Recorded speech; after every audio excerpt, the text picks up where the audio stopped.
Landirani moni kuchokera kwa president wanu wanthu osauka oyamba muno Malawi, the DC, the Pangolini, enemy number one of Malawi government, mwana woopsa kwambiri wochokera ku Mulanje kwanje za box 76 Mulanje Malawi Central Africa.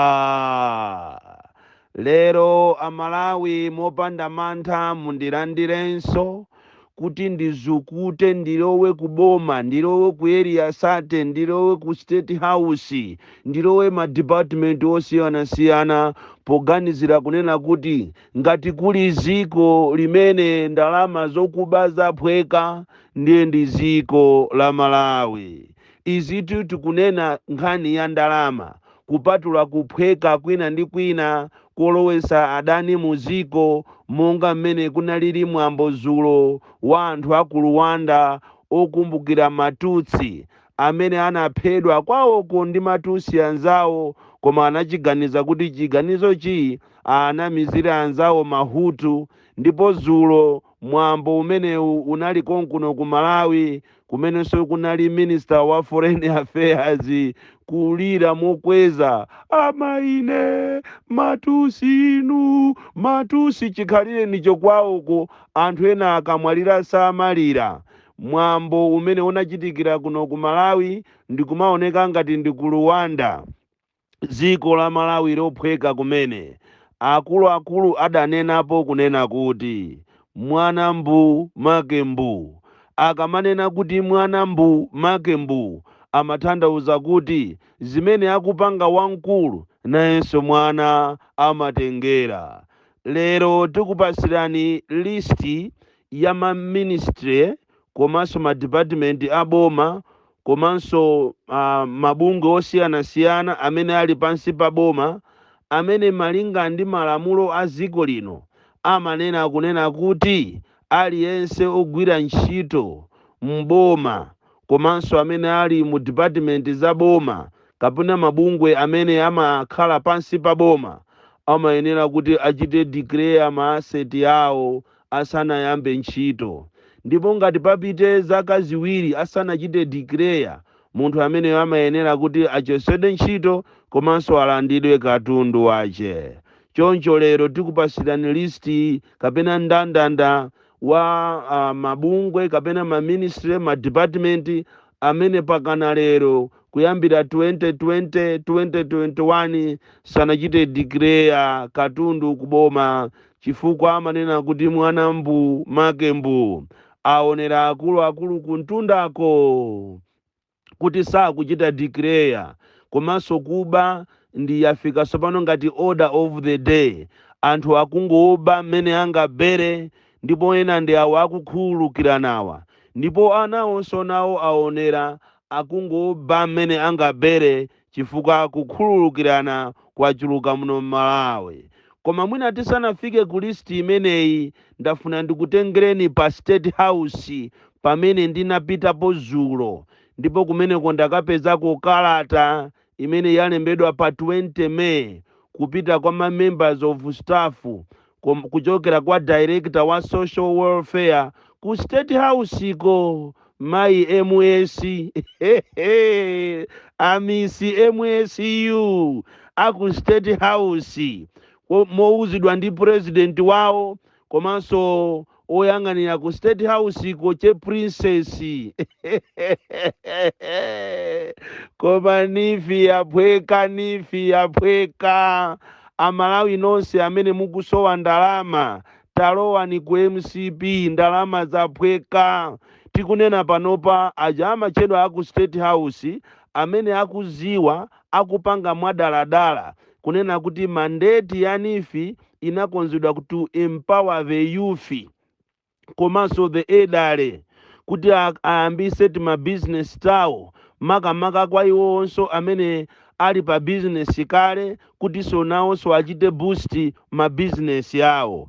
sananenetu kunena kuti ogwira ntchito mboma, ogwira ntchito ku State House ayi, chifukwa amene amakonza ndondomeko imeneyi yokuti kukhale ngongole yokuti achinyamata azithandizika akachoka ku sukulu anaziwa kuti anthu ogwira ntchito mboma ali ndi advantage kale yokuti amangongola ndalama, amapasidwa ma allowances kupatula masalaries yawo. Choncho thumba limeneli la NIFI linakhazikisidwa ndi cholinga kuti achinyamata athe kumapangati ma business. Koma tikunena pano thumba la NIFI lafikano ku State House. Tikatiri ku State House ndi kuchikokobe, kusanjika, kutunthama, komanso apa pamatchedwa kuti pa Kamuzu Palace. Choncho kumeneku kwalembedwa kalata kuchokera kwa Director of Social Welfare Miss MSU kuwapempha onse kunena kuti aliyense afune asafune atenge nawo ndalama zimenezi za NIFU. Ndipo dzulo pa 24 linali siku limene amatolera makalata onse, ndiyetu kumeneko makalata onse taona kulitu kutenga ma 100 million, ma 500 million, kumene kotu kuli kutenga ma 200 million, ma 300 million, ma 1 billion kuwapasa anthu akuja kumatchedwa ku State House phwando la Kakowa. Ndipo achita kunena kuti aliyense afune asafune ukuyenera kuti utenge nawo ndalama zimenezi, makamaka kwangokhala kuti ndiwe wani wa MCP zimene ndichachiziwikire kunena kuti State House silemba munthu wamba. Komanso ukangooneka kuti iweyo ndiwe mchewa, uziwe kuti iweyo ukuyenera utenge ndalama. Motero kuti dzulo mtawuni yonse ya Lilongwe amene amapita kuti akatenge Airtel Money sanapeze pena paliponse pali ndalama, chifukwa abale athu akukasiya anabwera kuzatenga ndalama zonse, akumchinji, ntabaluka, kudowa, komanso malo osiyanasiyana ngati chakumatchedwa kuti kukasiya anabwera anthu kuzatenga ndalama mtawuni ya Lilongwe, ndipo onse a Airtel Money analibe ndalama. Chonchi dzulo linali siku limene linali ngati closing date ya anthu onse ya ku State House kusanjika, ku Chikokobe, komanso kuja kutunthama ndi ku State House ya Kamuzu Palace.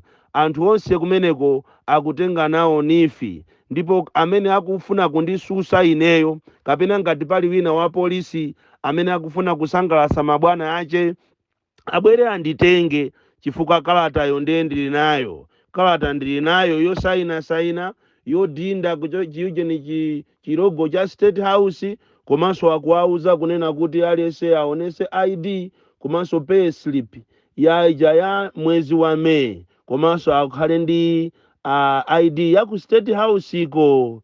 Ndalama zaphweka, ndipo ngati kuli ziko lophweka ndi ndalama kapena kashigeti ndiye ndi ziko la Malawi mu ulamuliro wa President Lazarus Chakwera ndi zache Saulos Chilima. Anthu opemphera kwambiri amene safuna za milandu koma kukhululukirana.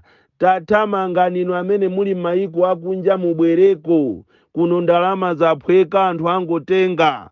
Ndipo kalata imene ya Malawi kuti muziwe kuti ine ndine woopsa kwambiri, titulusanso lero kuti Malawi muziwe kuti ku State House anthu akulandira ndalama za NIFI zimene achinyamata ambiri akuzisaukira koma akupasana okhaokha aku State House.